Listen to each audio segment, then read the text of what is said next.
Après un mandat de 6 ans où malheureusement je trouve qu'on a plus été dans la résistance que dans la construction. Notamment, je crois qu'on s'est beaucoup battu pour défendre l'apprentissage, ce qui peut paraître paradoxal puisque 80% des jeunes qui sortent de notre CFA trouvent un emploi. Par la suite, dans les 10 années qui suivent, il y en a 1 sur 2 qui va créer une entreprise. Donc il est quand même assez incroyable de ne pas être soutenu par les pouvoirs publics quand on a de tels résultats. On a vécu un phénomène assez particulier puisque l'auto-entreprise s'est transformée en micro-entreprise, c'est-à-dire un régime social et fiscal. Et ce phénomène s'est développé. Donc le souci, c'est que on a créé dans notre secteur une forme de précarité avec des entreprises qui, pour la plupart, ne gagnent pas le SMIC à l'heure, n'ont des protections sociales qui ne sont pas dignes d'un grand pays.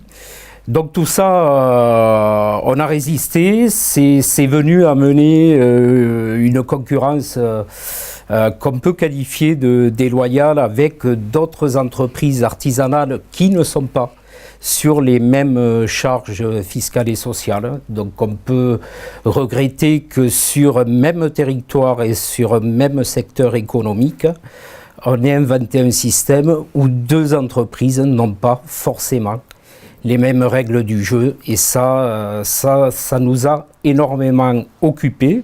Donc on attaque aujourd'hui une 2e mandature. L'artisanat est le premier employeur du département, la première force économique du département. Et nous avons l'intention de se rapprocher de tous les hommes politiques du département qui veulent trouver des solutions d'avenir et d'emploi pour les jeunes de leur territoire. Et je pense que si nous travaillons tous ensemble de façon intelligente, nous aurons demain un avenir positif dans notre département. Il est évident que le secteur qui a le plus souffert de la crise est le bâtiment.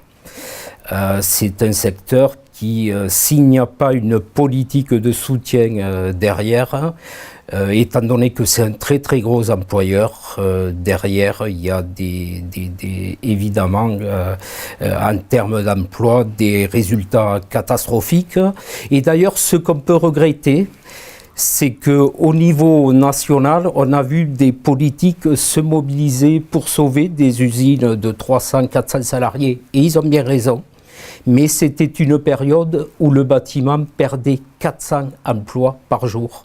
Donc voilà, c'est peut-être demain les défis à relever pour l'artisanat.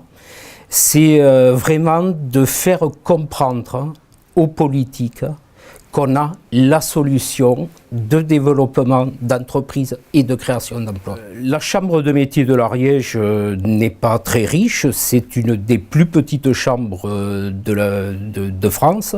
Donc évidemment, on doit trouver des solutions pour continuer à travailler et à bien travailler.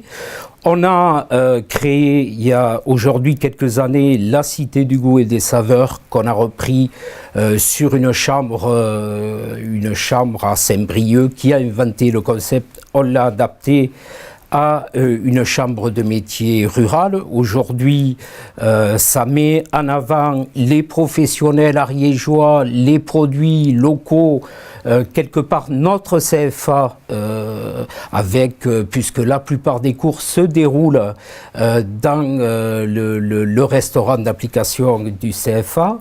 Demain, on va chercher et venir aider une nouvelle génération d'entrepreneurs avec le Fab Lab.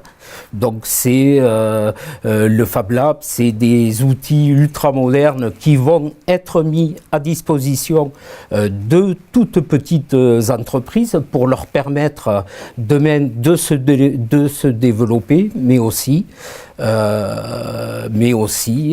quelque part de créer ensemble et d'amener une dynamique dans notre département. Alors je suis vice-président national et à ce niveau-là, je vais avoir un nouveau gouvernement va arriver prochainement et on aura à construire avec ce nouveau gouvernement l'avenir de l'artisanat et l'avenir de l'apprentissage.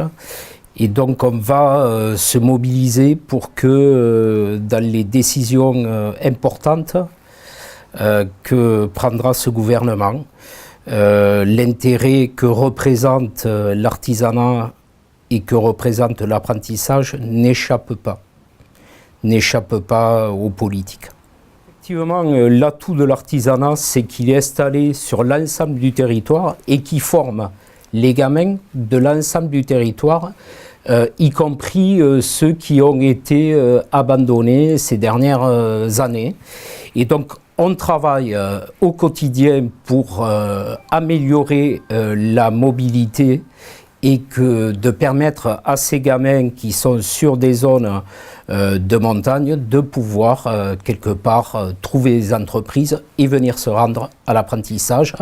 On travaille aussi pour leur trouver un hébergement et pour faire que quelque part l'apprentissage, y compris en milieu rural, soit toujours un atout et quelque chose qui permet à des jeunes d'avoir une vraie solution d'avenir et en plus de rester au pays et de développer leur activité au pays.